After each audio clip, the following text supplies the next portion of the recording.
I'm Jessica Medlin, and I live in Austin, Texas, and I've been in the Austin area since '96, so I guess for how many years is that? 16 years? Gosh, that seems crazy. And I grew up in Arizona, and most of my family is in Arizona, so I don't have a lot of connections to Texas necessarily. My parents are here, and my brother's here. In Austin, but Texas at large, I don't really identify as a Texan, even though I've been here for a while. How do you define yourself ethnically? White. That's pretty much it. I still don't know.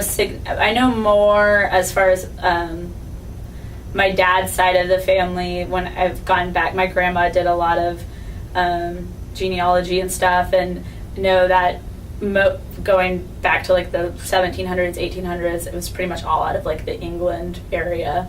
My mom's side I'm not as clear about, but Western European mainly, and then I do have a little bit of Native American and Cherokee blood from my granddad, but overall white.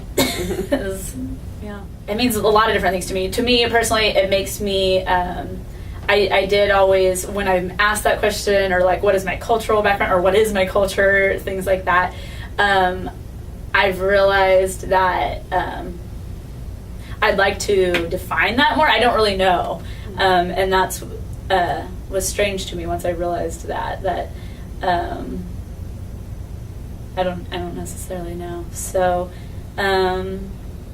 I'd like to figure out more for me what that is and what it means and things. And I think that it won't necessarily be super. I think a lot of it will be things that I just never thought about as a part of my culture. They were just the way they are. White to me means in the country that I'm in, kind of like one and the same. That part of the dominant culture. And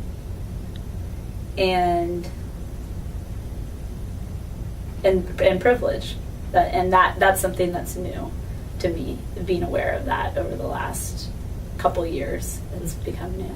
Yeah, so that's a new thing to make sense of. Yeah.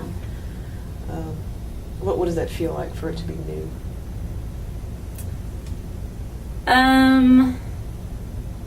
It's uncomfortable.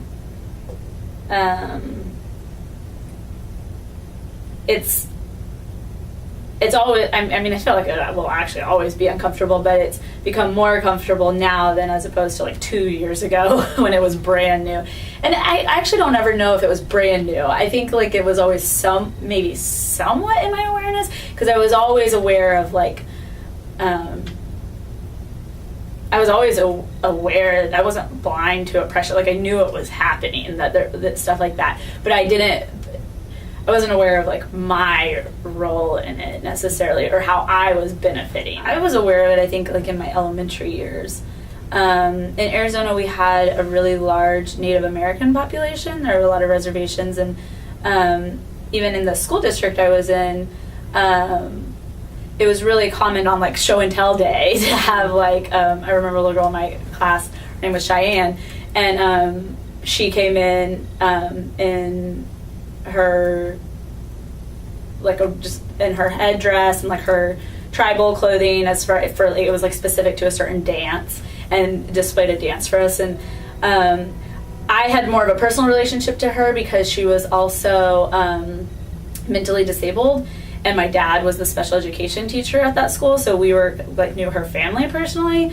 And I was always really fascinated by it. I just thought, as a kid, that it was so cool. It was like this costume, and it was all fancy and like just really cool. But other kids didn't think it was so cool, So like even just at that level of it being like a second grader and being confused because I was like fascinated by it, and other people just thinking it was really weird and making fun of her for it. As far as abled versus disabled people, I was very aware of that for me because I was around, my dad was a special education teacher at the school that was like the elementary school in the district where anybody with any type of severe disability would come. And that was a part of our community, like, by community, our community, I just mean like my immediate family. I was always around a lot of children with pretty severe, disabilities, a lot of Down syndrome and stuff like that. And my best friend in first grade was in a wheelchair, and she was just physically disabled. She was in no way mentally disabled, and that was at the time it wasn't a weird experience. It's weird to me that now it seems weird, like now looking back on like the rest of my experience in life. At the time I was a first grader, and I have specific memories of us playing basketball together, and me like wheeling her around with her at the basketball, and it makes me really sad that's weird to me now. It's weird to me. I feel that it's not weird. It's sad to me that that have in some way been changed or been made aware. I guess ignorance is bliss. Like back then, like being unaware that that anybody would think that was bizarre. And it's not, and then it annoys me that I'm even thinking about it like that now, that people would think it was bizarre. But I don't know, I guess just kind of it's a loss, I guess, kind of.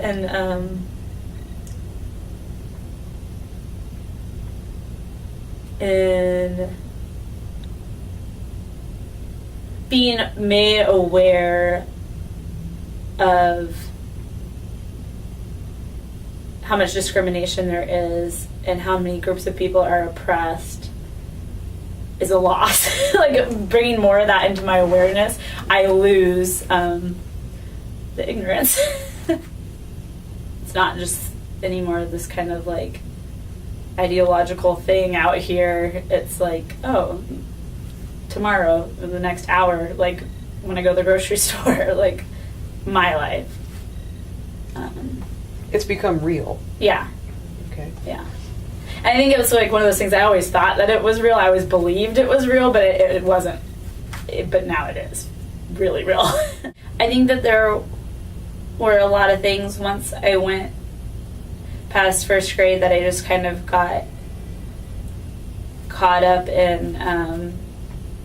And it just progressed between elementary and middle school and high school. You get caught up more in this, like, in whatever the mainstream culture of that school is, or and so I think that it was probably all like occurring through there, but that it wasn't until like a couple of years ago that I even remembered Jesse Mejia. So, and that was bizarre to have like something that hadn't been a memory that hadn't been in my awareness for a while, to once it was back to be so clear, to like I hadn't forgotten about it. And it was through talking to my dad, because he knew who she was, and nobody else in my mom, but like nobody else would even know who she was. But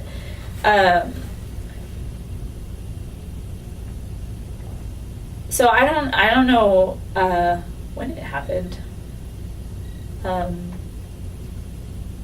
It was more like something happened over like,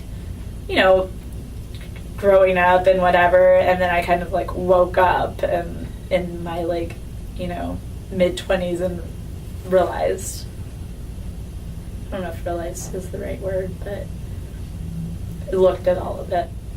Now and I think that that's what makes me sad about it all, is it was so natural then. It was and now I almost have to like make a conscious effort to get back in touch with that and guard myself from like these external things and opinions and voices, and that's what's sad about it. Now that I'm aware of all these things, when I meet somebody, I might think about them like more, even though it's like I'm bad. Where back then it just wouldn't. I was in first grade, I know I noticed that she was in a wheelchair, obviously, but like that data meant nothing to me. Like, where now, like, obviously I would notice it, and I would be, because I'm aware of all this stuff, like, oh, I'm aware of it, and I want it to not be a big deal. Mm-hmm. And for that to, like, enter my mind is really frustrating to me, and angry. It angers me. At the point I was old enough to not just, like, you know, I was always hearing, but, like, hear and start to pay attention to things, that people had prejudices, that people had thought differently of people, that people had very strong opinions of the ways that things should be dealt with, or that a certain group of people should be viewed, or things like that. And that's what started to change it all for me, I think. And then just being really disappointed. I think even as a kid, just being really, like, let down, like, by people in general, that even existed, really. I remember a time in 4th grade, and one of my classmates coming up to me, and he was very involved in his church, and it was a Christian church, and I didn't attend church. Our family didn't attend church, and we didn't identify as Christian necessarily. And this was a friend of mine, you know, that I'd known him pretty much my whole life. And him coming up and trying to get me to come to his church and telling me that I was going to go to hell, because if I didn't believe I don't know if it was that if I didn't go to this church event, or that if I didn't believe, but it was very serious to me as a 4th grader. I mean, he was angry and telling me that I was going to burn in hell. Going home and having that conversation with my mom, and, like, being and being angry at my mom for, like, why aren't you taking me to this place? Like, I'm gonna burn in hell. Like, do you love me at all? Like,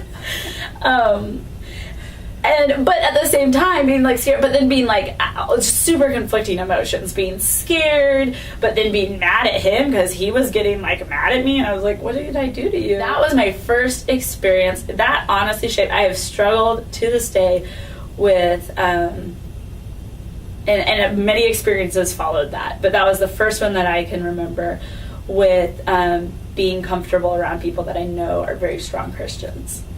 Because of that. Mm-hmm. That was when it started. I felt like it completely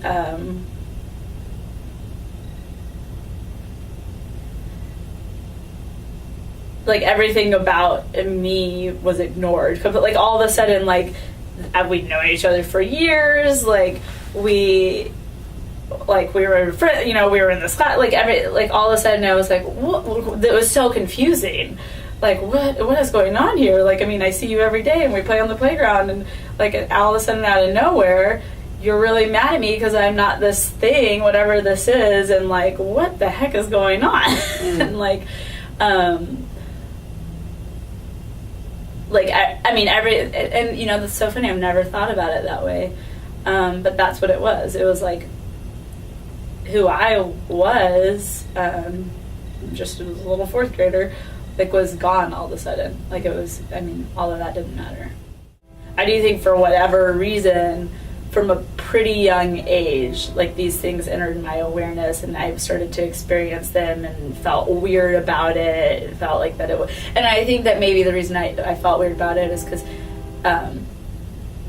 because my immediate family wasn't, I wasn't receiving that sort of input from them the same that I feel like if I had been receiving the same input from them as that matched, like, the outside, like, culture at my school, or some of the cultures at my school, and culture might be the wrong word, but, like, this, like, culture specific to this little kid, his name was Andrew, I remember his name, with the Christianity thing and stuff like that, that maybe then there was just there was conflict, like, in my different settings that I became aware of fairly young. I'm like, what is this? What's going on? It was around things like religion. It was around things like physically able and disabled, mentally able and disabled, because that was very much a part of my community from even, like, pre-elementary school.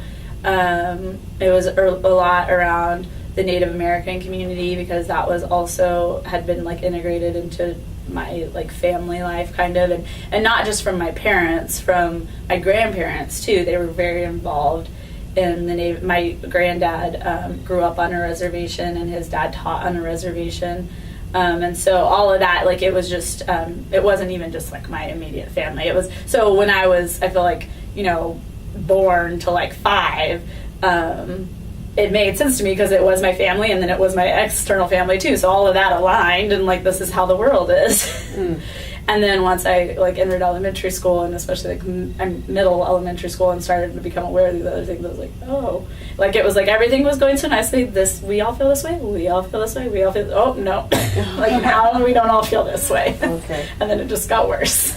As you get older and you go out more into other places, then you start running into other people, other ideas that say, no, those things aren't really supposed to be Yeah. part of it. Yeah. So is that what you're connecting to what becomes weird later on? Yeah. Yeah. Exactly. A lot of confusion and just, I think the confusion was the main thing, because I would try so hard to understand like what is happening here and what's going on, and then sometimes I could like get where people were coming from, like at least like where it was originating, and then sometimes I just couldn't at all, and that was even more confusing. I mean, sometimes it just literally, no matter what angle I looked at it from, it made 0 sense. And that was like, I had this whole like disillusioned thing of like how like humanity was supposed to be, and then so it was really disappointing. And then again, I felt like I had been like robbed of something. Okay. I think that was the thing that was so upsetting for me, is that I feel like I had something and it was taken away, as opposed to like I was living kind of in this, like I was living in a family that had a lot of prejudices and stuff, and then was freed when I became older and realized I don't have to believe that way or anything like that. It was the reverse from that, where I felt like I was in this kind of like utopia as a kid. I was a really young kid before I was aware of anything else, and then that was robbed. And knowing that, like, and I mean, it's gone and it'll never come back necessarily in that way. I think I'm still in the trying to figure out how I'm going to interact with it and deal with it just in my personal life. How I can try to get as close as I can to how I was as a kid, knowing that will never like completely happen.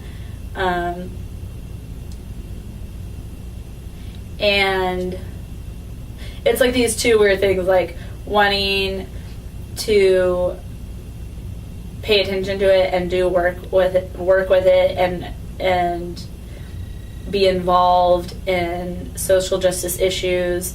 And I think of that as, it's very personal, but when I'm talking about it now, like that kind of as like an external, like an action piece, like doing something. There's that I'm trying to figure out. And then there's just the me and my day-to-day friendships and relationships. Maybe a couple years ago I was stuck because I just didn't, like, I kind of became aware of it, but I was like, there's just nothing to do with it. Like, I don't even know what to do. And now I'm kind of like shaking things up to where things are moving. It's not stuck anymore. It's not sedentary. And things are like floating around and kind of like chaotic. But just, you know, having faith that I just need to keep doing that, and that it'll all kind of find its way, but the puzzle pieces will come together at some point. When I was stuck, it's like, oh, I couldn't figure out, this is what I should do. This is the exact thing that will fix this. So I was like, well, I just got to do something. Yeah. Move something. What keeps you shaking it up so that you can figure it out? Because I can remember what it was like to not be affected personally by oppression and discrimination and racism, and that was so wonderful. Like, and I think that's why I'm surprised that I cry. I think this is the first time I've like really thought about all of these like awesome memories and things at the same time. And for me personally, like that's like, it was just so wonderful. But then to think about another's experience who wasn't my own, and who was, you know, I was affected by these things, and in small ways, like that conversation with my 4th grade friend, but that's like nothing compared to what a lot of people go through, and that is just like unbearable to think about it, and nobody should experience that. So I guess that's what it is.